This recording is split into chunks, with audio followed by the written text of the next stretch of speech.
huge thanks to you for taking the time to do this for the YPO transitions community today. Hey, Kid Hill, how are you? Hey, Lauren. So there's always the stragglers, but Pam, we're so grateful for your time today. I suppose on behalf of the YPO Leadership Development Network and the Career Transitions Group, we're delighted to welcome you today to talk about secrets of the hidden job market, an area that we know is just ready and ripe for people to connect with, but the know-how and how to do it is what we're hoping to unearth on the call with you today. We're so grateful to have Pam. Pam has been YPO recommended and referenced. So many amazing things said about her. We're so grateful to have Pam on the call today. Pam has 2 decades of headhunting, of leadership transition experience behind her. You guys have all seen the bio. I'm not going to read it out, but Pam, we're so delighted to welcome you on today. I think we'll do our typical style, Pam. We want to keep it as interactive as possible. We'll let you run through a couple of slides, give some guidance, and then we'll shoot into Q&A from the audience so we can get some great impact and some value from it. You've got a beautiful piece of take-home value to share with members later on. So I know you'll talk through that. So we're excited to hear about that as well. But Pam, without further ado, Carolina, thanks again for always being there and helping us put the show on the road. Pam, over to you. Great. Thank you, Mark. And thank you guys for having me. So as Mark said, I was a headhunter for nearly 2 decades. So the information I'm going to give you, it actually works and it's used every single day. So I'm going to share with you what really works so that you can find a position and a career move that is important to you. The techniques I'm going to show you, I'm going to be very specific, work in all industries, and they work in all over the world as well. So let's go to the very first slide and we will get started. So go ahead and put in the chat what phase that you are in your career transition. Are you actively looking? Are you thinking about a change? Are you considering changing industries? But go ahead and put in chat what you are doing, and also put in there what you've done so far to find a new career that you love. At the end of this presentation, I'm going to put my email up, and for anyone who's interested, I will give you a PDF downloadable document of 17 items to negotiate in order to get a robust compensation package as my gift to you, just for staying through the whole call. So go ahead and change the slide, Carolina, please. Great. So what we are going to cover in this presentation are job boards versus networking. I'm going to educate you on how job boards actually work versus how we think they work. And there are pros and cons of using job boards, but quite frankly, networking is more effective, especially when we're talking about leadership and people that have a lot of experience, because there is a new reality now after COVID. And so we want to take advantage of everything that's out there so you can get the job you really want. We're going to talk about how to highlight the skills and experience you already have to find companies that can use that. We're going to reverse engineer the search, so to speak. And by the time you leave here, you're going to have real life ideas and strategies that you can put into place immediately. We're going to talk about how to find the companies that have great opportunities, because they're out there. They're just hidden, but in plain sight, if you know how to find them. And then I'm actually going to show you how to approach companies and stand out, which includes, there's going to be a slide with an actual script. So you can customize that for your own situation. Can you move on to the next slide, please? Okay, so job boards versus networking. When we talk about job boards, we're talking about things like Career Builder, Indeed, Ladders, and there's specialty industry boards as well. Quite frankly, if you are using a job board, the specialty boards will be more helpful because they're more specific. So the way job boards work, or how we think they work, is we apply online, we see a great opening or a great company, we apply online, we send our resume, and we wait with bated breath, and then crickets. A lot of times we never hear back. And it's so frustrating because we put all this work into it. We typically have marketable skills. You guys are leaders, so you have great skills. You've made a living at it for this long. There are other companies that could use those skills as well. But it's hard to find those when we're using job boards. For the same reason that it's so easy for us to upload our application and attach a resume and send it, we can send it to multiple companies. We can send it to hundreds of companies. I had a client come to me once. He was incredibly frustrated. He was a leader. He had sent resumes to more than 1,200 companies. And he only had a handful of interviews and no job offers. So it's very easy to get our information out there, but then what happens to it? People end up sending these out and then they're so frustrated.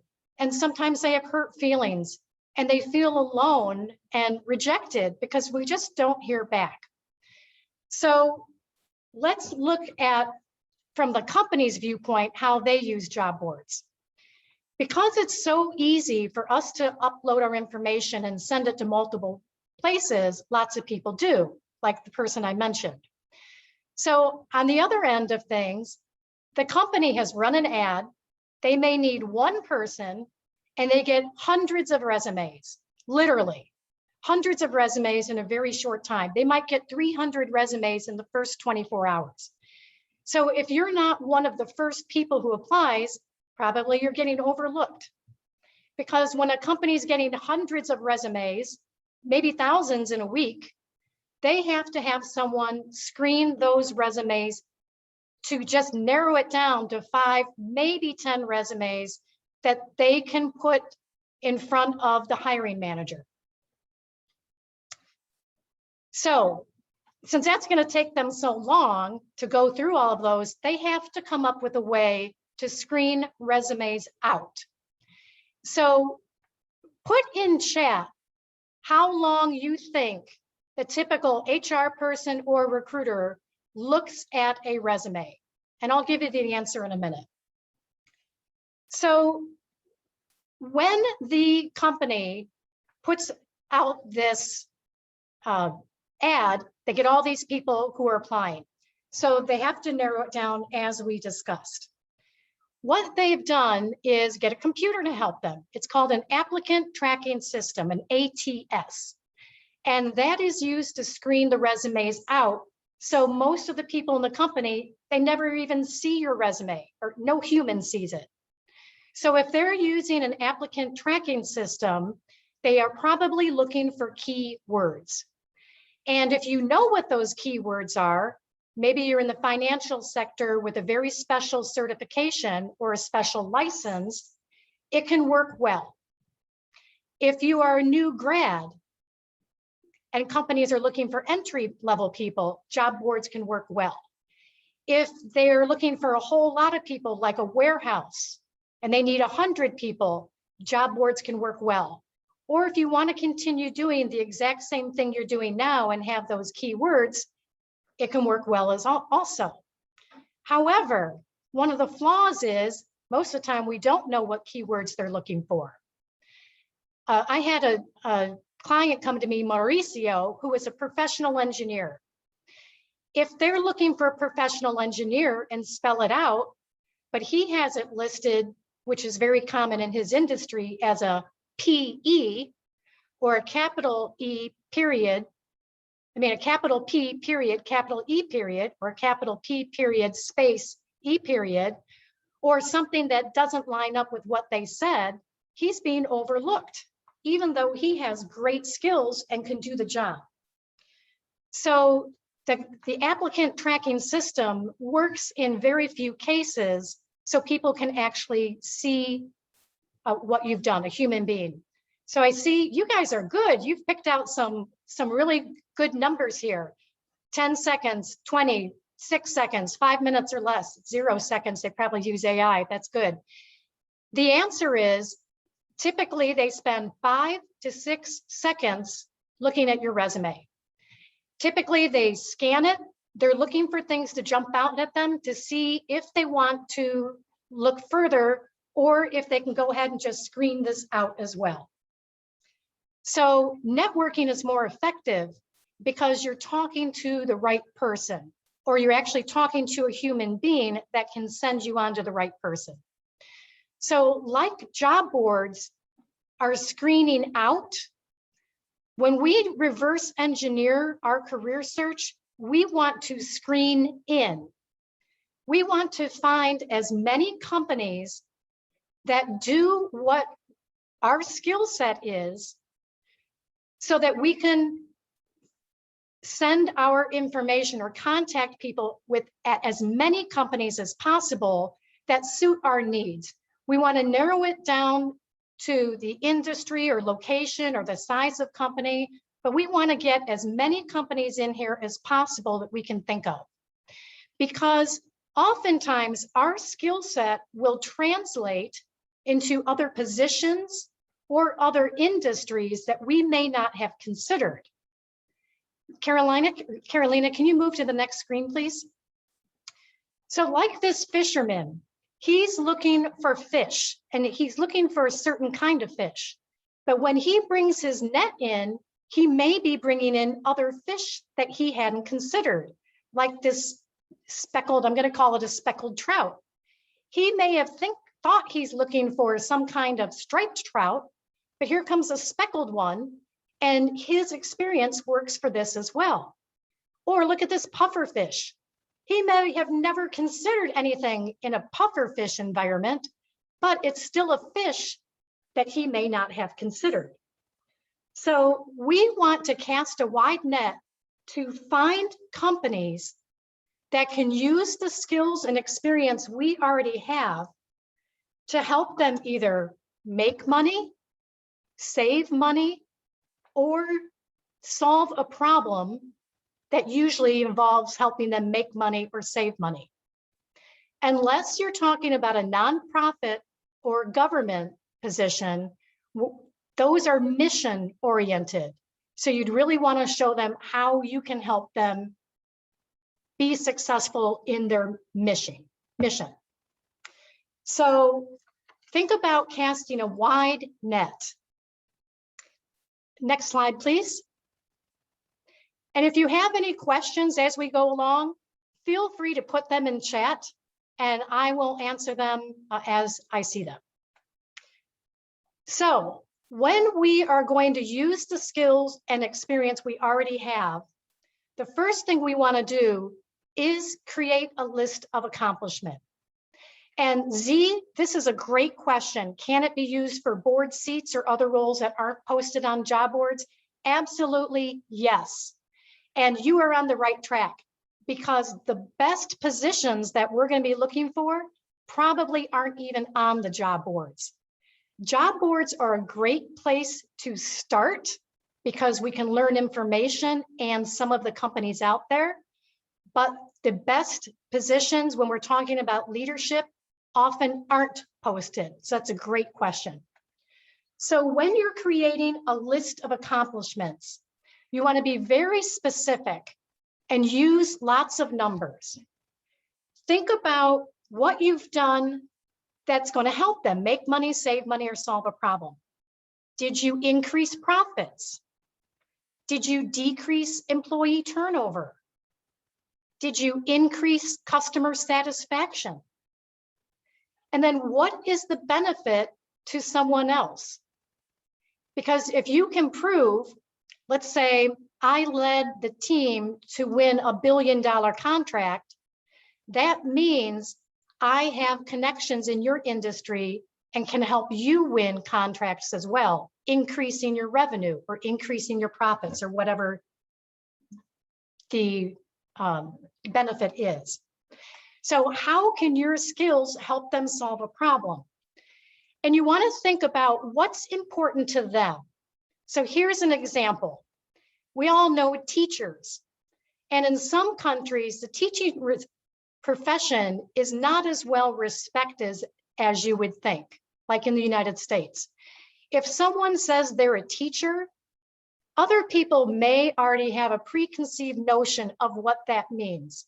And if they had bad teachers, or maybe they were a bad student and they got in trouble, and a teacher would hit them with a ruler, they're not going to be that crazy about a teacher.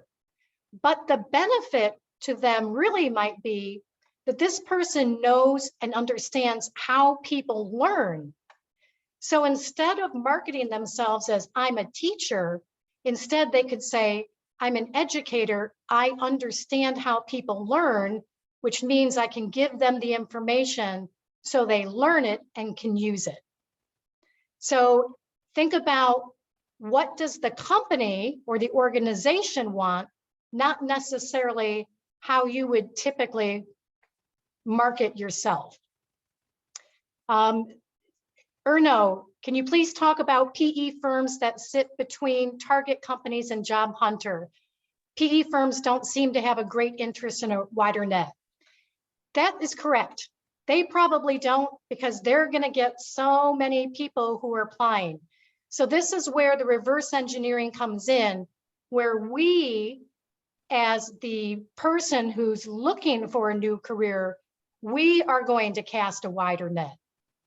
So, and I have a great example of this. Mauricio, the PE I mentioned before, he was working for a consulting firm. And when he came to me, his job was okay, he was successful, but he wasn't really happy anymore. He'd been in consulting for more than 20 years.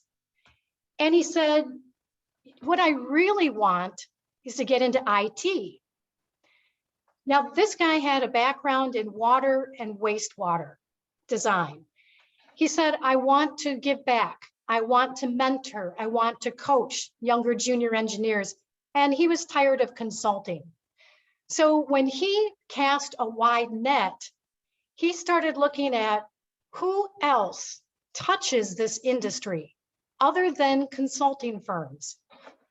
And he actually found a software development company that created software for infrastructure planning that construction companies could use, as well as consulting firms.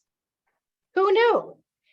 And he got to give back. He ended up in a leadership role. He went with a company that really believed in environmental considerations as well, which was important to him.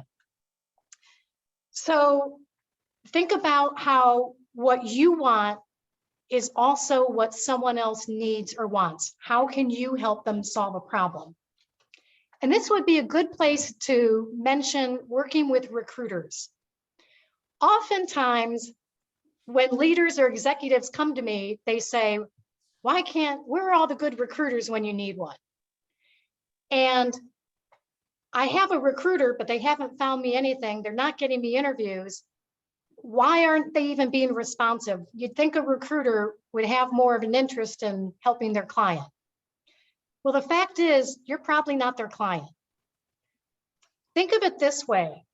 Recruiters are paid by a company to go find a particular skill set or experience and bring it back to the company.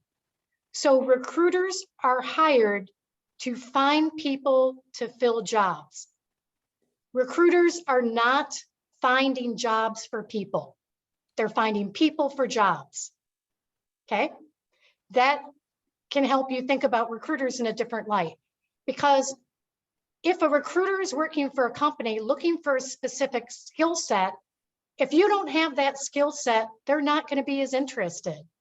If something comes up, they may give you a call. So it's good to have relationships with recruiters, but don't count on them to find you a job. Recruiters find people, not jobs. Next slide, please. So when you're going to find these companies, the first thing you need to do is get clarification. Be very clear on what you want, because there are millions of companies out there.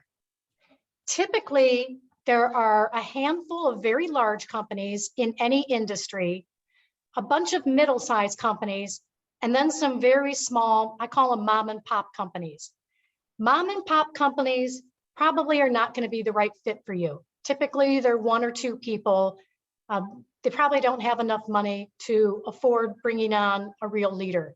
And quite frankly, for a lot of people on this call, it'd be overwhelming, because if you could bring in $1 billion of business, they can't handle it. And then you'd probably be frustrated as well. So some of the things you want to think about, and we're not even going to talk about money, but we're going to talk about location. What's commutable? Do you want to move somewhere else? And if so, what part of the country? Think about the size of company. If you're talking about these very large companies, oftentimes they have a lot of resources, but they might be a bureaucracy, or they may take a long time in order to make a decision. There's lots of levels to go through. Mid-sized companies, oftentimes there's a lot of value brought to them, because if you've been trained, say, by a fancy big company in New York City, some of these medium-sized companies may not be able to afford those kind of resources, but they would love to bring someone on board who already has that training and then can teach people at this company what they've learned as well.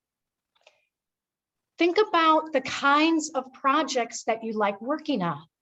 Like this engineer, he really loved water, wastewater, but he wanted something that gave back more to the community and was conscious about the environment. So think about the company culture that you would fit in. Think about, is there going to be room for advancement? And what would that look like? How big of a company would that need to be in order to move up? And then, of course, in the culture, what kind of leadership is there? What kind of team will you be working with? So, Mark, this is a great question. What would I recommend to an executive who wants to move from a corporate to mid-size or a scaling business? The first thing to do would be to identify what kind of companies those are. And then I'm going to show you what to do once you've figured that out. So large companies, again, they may have great resources, but there may be a bureaucracy. The smaller companies, you're going to have more say-so in a leadership position. So you're going to create a list of these companies. Some of the places you can find them, look on LinkedIn. This is a great resource. So think about people that you've worked with. They may have had the same skills and experience you have. What kind of companies did they go to? What kind of companies did they come from? Put those companies on your list, because they hire people with your skill set. And this is how you could move from a corporate environment to a mid-size or an up-and-coming business. If you go to your city's business journals, typically they have a book of lists that are posted oftentimes once a year. They're divided up by industries. So if you know the location you want to work in, say Miami, you can look and see who are the financial institutions, who are the big real estate companies or manufacturers or accounting firms or whatever is important to you. Let's see, Dave had a question. Oh, I'm sorry, Dave, I missed that one. Are the titles founder and CEO a liability or asset? How best to leverage them? Great question. That's going to depend on the company that you're interested in. So you can tweak your resume or what you say to each person that you speak to. So if a CEO may sound too heavy, or you're going to speak to a CEO, perhaps you just say executive leader. And how best to leverage them. If you know a company is looking for a particular title and you have that, use it. Titles are free. If it's the same thing, if it's called project manager, or if it's called executive, whatever makes sense for that conversation, use what works best. So let's see, we talked about creating a list. Other people who know the kind of companies that you're working with will be vendors, because if they're a vendor to the company you're looking at, or the company that you work at or did work at, probably they have other client companies that hire people with your experience and background as well.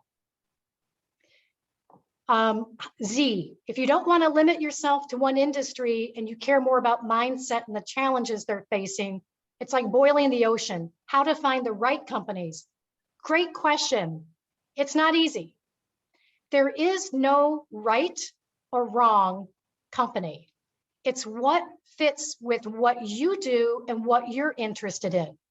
So when you're looking for these companies, maybe you decide to start a list of 20 companies, so it's not overwhelming. Think about what's important to you that would make a company right for you. Let's see, when you're looking at places to get names, trade show attendee lists are fantastic, because again, if it's a trade show in your industry, you can see other companies that have an industry interest as well. And that way you add those to your list, because they'll be great to network with. Maybe they can use your skills, or maybe they know others who can use your skills. Industry publications is another way to find what's on the horizon. What's some of the latest and greatest technology that's coming this way? If you've come from a big company, you may know things other people don't, and smaller companies could use it. Industry publications can also give you ideas of people to talk to. Who's writing the articles? They are in your industry, and they will know other people as well. Yvonne, what about if you want to transition from corporate to academia? Great question. So academia, since they're not a profit, most of them aren't in for profits, they're mission driven. So you want to understand what their mission is in order to talk to them. Is their mission to get people to graduate on time? Perhaps what they really want are to bring in more students. Perhaps they need someone who can reorganize a department. So depending on your background, you'll really want to talk to how do your skills and experience help them make their mission successful? And when you are talking to a company, you want to go straight to the top. Don't talk to HR. Don't apply to HR. If you talk to the president of a company and they say, yes, we're interested, go talk to HR, great. You're going to get farther because you've been referred by someone they trust and respect, and they'll probably follow up. Your resume is going to go on the top of the list. But otherwise, don't talk to HR. Talk to someone that is as high up as you can get. Typically, 2 levels above where you're at. Because if you only go 1 level above, they can be afraid you're going to take their job.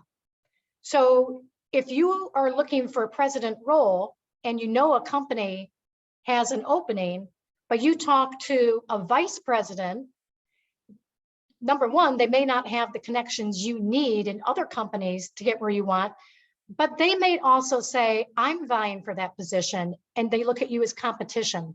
Or they could be intimidated that you might do the job better than they could, and they don't want to move forward. So rule of thumb is go 2 levels higher. If you're looking at a C-level position or president, you'll probably want to go to the board. Next slide, please. So we're going to talk about exactly what you can say and how to approach them. In the next slide, I'm going to actually give you a script. The goal of all of this is to have a conversation. It's not to send a resume and have someone look at it and then decide from a piece of paper if they want to talk to you or not. Because when you talk to them, not only are you networking, but it can turn into an interview as well. And having the conversation is where you really get to shine and show your soft skills. Because a resume typically shows what you've done and what your accomplishments are, but the conversation is what is going to set you apart from everybody else. So think about this. If you ask someone about the best employee they ever had, they're probably not going to say, oh, he came from this company and he had 20 years experience. What they usually say is, he was easy to work with. He showed up on time. He was reliable. She did what she said she was going to do when she said she was going to do it. Those are what make people stand out. So when you're talking to them, you're going to tell them who you are, why you are reaching out to them, the value or the benefit you bring. What was your biggest accomplishment that can probably help solve their problem? And what's the benefit to them? And then a call to action, usually about when can you speak to them? Or who do they know that they can point you in the right direction to talk to? So the goal is to have a conversation, to build your network, to gather industry information, and get referred or introduced to other people. And then most importantly, at the end of every single call, ask them how you can help them. You can say something like, as I'm talking to other leaders in this industry, what kind of business intelligence or industry information can I bring to you that would be helpful? And you just set yourself apart, because now they have an interest in helping you because they're going to get something in return, industry information or business intelligence. And you may also notice I said when we next speak, which is assuming that they will speak to me again. And when I get that information that they're interested in and call them back in 2 weeks, they're probably going to take my call because you're offering something of value to them.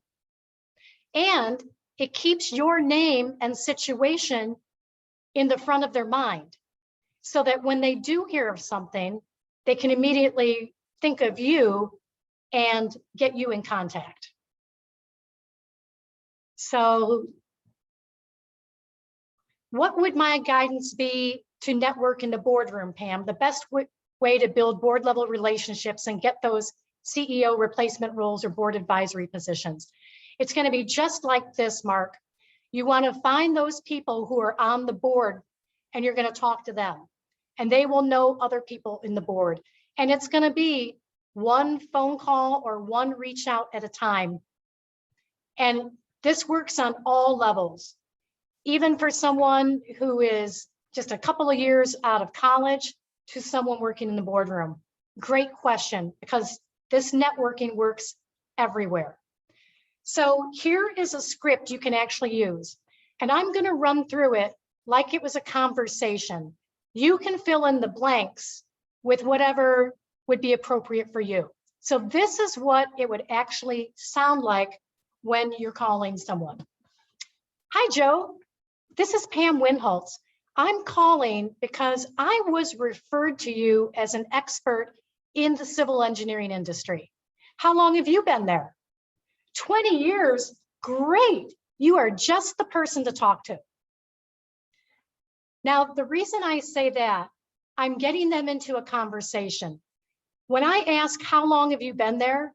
I don't care what the answer is. It might be at this company for 2 years. It might be in the industry for 20.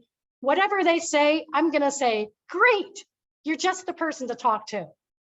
Because they may never have met me, and this is my icebreaker to get them wanting to talk to me. So I've just flattered them a little bit. Great, you're just the person to talk to. My name is Pam Winholtz, and I'm a civil engineer with 20 years experience. One of my recent accomplishments was leading the team to win a $1 billion project, which means I have connections in the industry and I can help you win projects, which will increase your profits. Where would someone with these skills fit within your organization? I'm going to be able to say this in 20 to 30 seconds. The goal is to start a conversation. And when I say I was referred to you as an expert, I was. I might have been referred by me, myself, and I, because I've just done the research to find out who was there. Or even better, I've been networking and someone has given me their name as an expert. So you have to say what's true, of course. But when you're referred to someone as an expert, you can get referrals from lots of ways. They may have written an article, you could use that as well. And then your call to action, where would someone with these skills fit with your organization? I'm asking him now to start thinking, or her to start thinking. I could also ask other questions. Who do you know that may be able to react to someone with these kind of experiences? And so if you're networking at the boardroom level, you can ask, who else may be able to use this kind of experience? What other boards should I speak to? Who do you know at ABC board? And even better, as you are developing your list, you're going to have some company names or other industries you're interested in. So use those specifically. So you can say, who do you know at ABC company? Because when you're talking to them out of the blue, they're not thinking of all these other companies and competitors. They're going through their daily responsibilities. So they may say, oh, I know 2 people at ABC company. Great. What about EFG company? What about XYZ company? Because you have a list and you can jog their brain and their memory so they start thinking about these things. So this is the script that works. Use your own words, but what you're doing is showing them specifically how you can benefit them and then asking for referrals. So when you say, Mark, what pace of networking would you recommend for CEOs? Emails and intros per week? Yeah, sorry, Pam, it cut off. I pressed the wrong button. It cut off too soon. Yeah, it was just like, what do you kind of advise on if you're, suppose, looking to evaluate like what's a healthy reach out rate or connection or conversation rate? What suggest in your experience have you seen as being kind of good numbers to kind of hit? Great question. And I'll add to that. Someone asked me the other day is, how many times can you call someone before you consider it stalking? And I say there's not too many times. So the first thing I would do, you can either send an email or phone. Phone is better. Phone is always better. But if you can't reach them by phone, you can send an email with a very short introduction like this. Don't send your resume. You don't want people to make a decision on a resume. You want them to talk to you. And then if they like you, you can send a resume or to send more information. And also you can tweak that resume to something that was important to them. So if you decide to send an email, I would immediately call and leave a voicemail as well and just say, hi, Joe, I just sent you an email. When's a good time to speak? That's your call to action. When's a good time to speak? If I don't hear back within 24 hours, I would reach out again. Now, that first week, you may reach out maybe twice, but they could be on vacation and you don't know. So then I would wait and then follow up the next week. But I don't think you can follow up too many times. The fact is, a lot of people won't answer their phone if they don't know who the number is because they think you're going to call about their car warranty that needs to be extended. So sometimes you want to use an email and a phone call.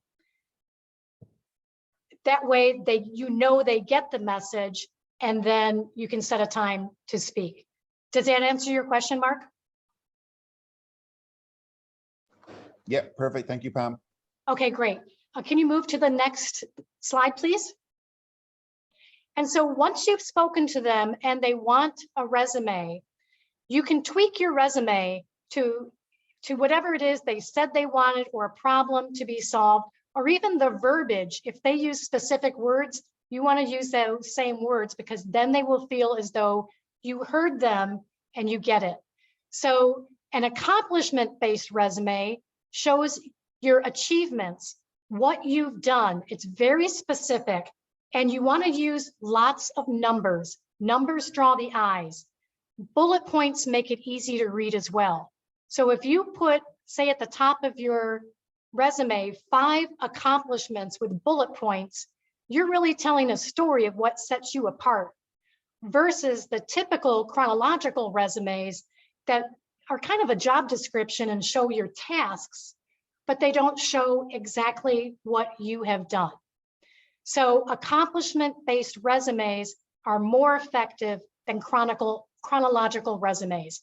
And you can Google them and see thousands of both of them, and you can see the difference.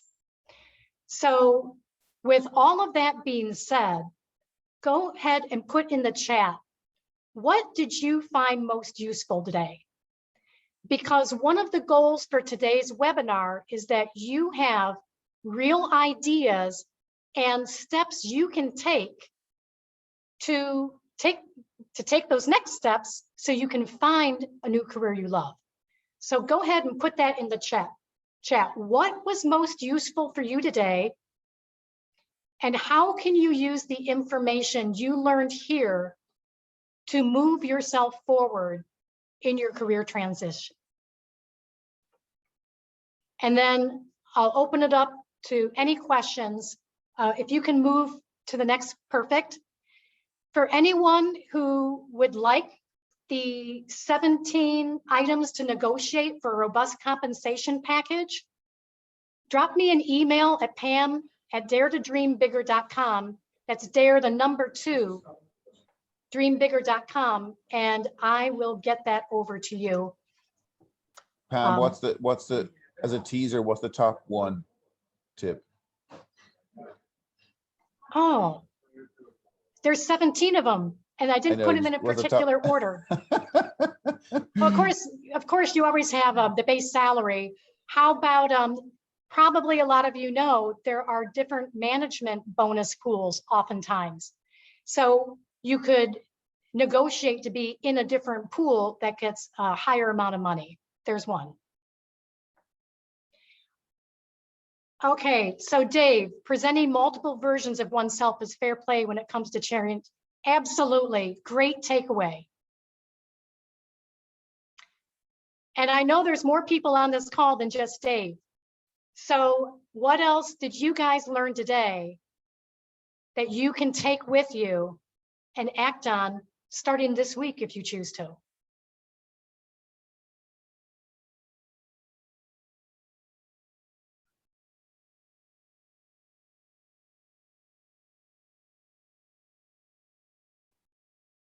Great one. Coming in Great. now. Yeah, here they come. Yeah, following up emails with phone calls. Yeah, that is a game changer. Offer help at the end of a meeting. That will set you apart from everybody else. Brett is Great. going to stalk. I'm worried about Brett. Brett is going to stalk people. That is going to be a problem, Brett. Of the accomplishment-based resumes, terrific. No such thing as stalking, great. And I'm so glad you mentioned confidence to follow up and keep the conversation going, Brett, because a lot of people, when they've started looking for a new career and they haven't found it, they're so disappointed, and people do lose that confidence. And so this is an idea of how things work when you come to someone that can help you. But we also talk about building up that confidence, because all of us here, we have some very high skill sets and experience, otherwise you wouldn't have gotten to where you are today. The trick is to figure out who else can use that and find them, because they're hidden, but they're hidden in plain sight. So great takeaways, you guys. Mark, can you talk about the resilience needed? It is a tough experience going through transition. It is so hard, and you are not alone. You can see there are 25 other people here going through the same thing. And so oftentimes it's about mindset and remembering that we earned money and we had respect and we had status doing this job for someone else. We were valued there. And if we are valued there, we're going to be valued somewhere else as well. We just don't know where it is yet. So if that's something I can help you with, feel free to reach out to me. I help people transition from where they are in their career today and how to find and land that position, but also the mindset that keeps us sane while we're going through the process as well. Thanks, Pam. There's a couple more comments there in the chat, which into the last 10 minutes, but if you want to pick up on some of those, Pam, that would be great. And yeah, anyone I would else, love please to. like chip in with any other questions or ideas or shared topics. Great. Yeah, the reverse engineering. Yeah, that's a great way to think about it. Instead of looking for a job where someone likes you, we're actually going to put a plan together and put a structure together, a strategy, if you will. Great. 3 reasons to be hired: make money, save money, or solve a problem, which usually involve making money or saving money, unless, of course, it's a mission-based organization like higher education. Tailor the resume to their needs. And to add on to that, use the same verbiage they use. If you do see a job description and you are applying for an opening, or you've talked to someone that has that opening, use those same words. It will make a difference. Reverse engineering reminds me of SEO optimization. What a great way of looking at it. You're right. Offering feedback from other conversations to get them interested. Offering feedback. I'm not sure what you mean by that. Would you like to jump in? Kirill, is it? Yeah, Kirill, are you there? I was looking for the right button. Can you hear me? Yes. What I picked up from one of the things that you mentioned was at the end of the conversation to offer something from the other conversation that we'll be having, or the person will be having, to get back to the other party and yeah, enhance their knowledge or provide some of the competitive information, whatever.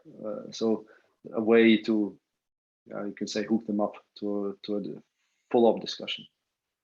And I'll tell you, this is really a life hack as well.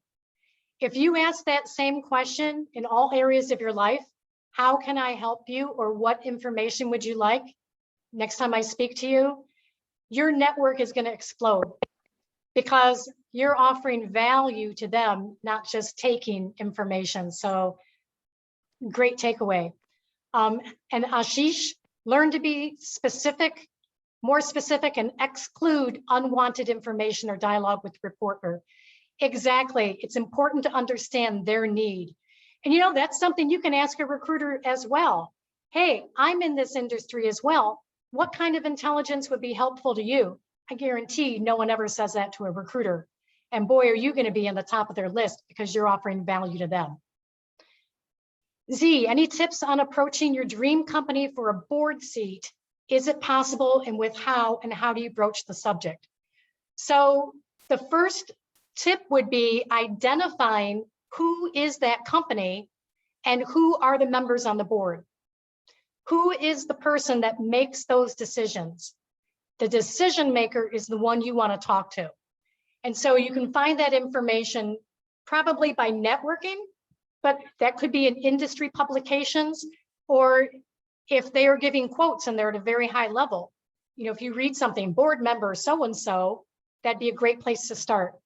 And it's going to be all about networking as well. And how do you broach the subject?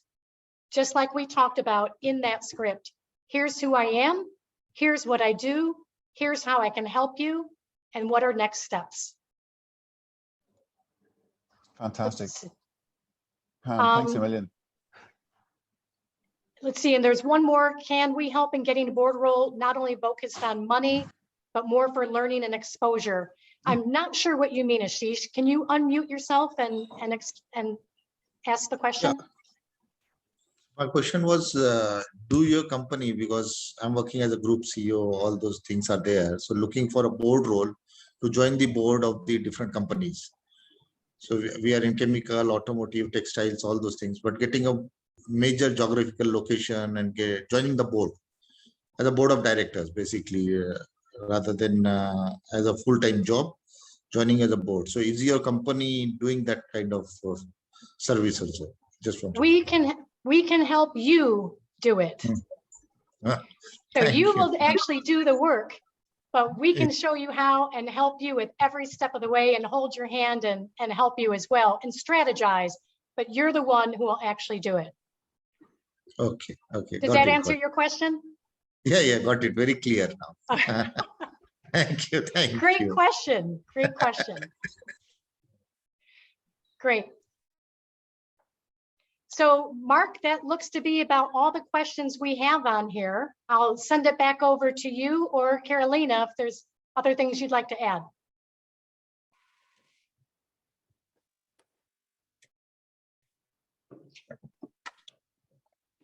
Although I see one more comment, I'll address that real quick.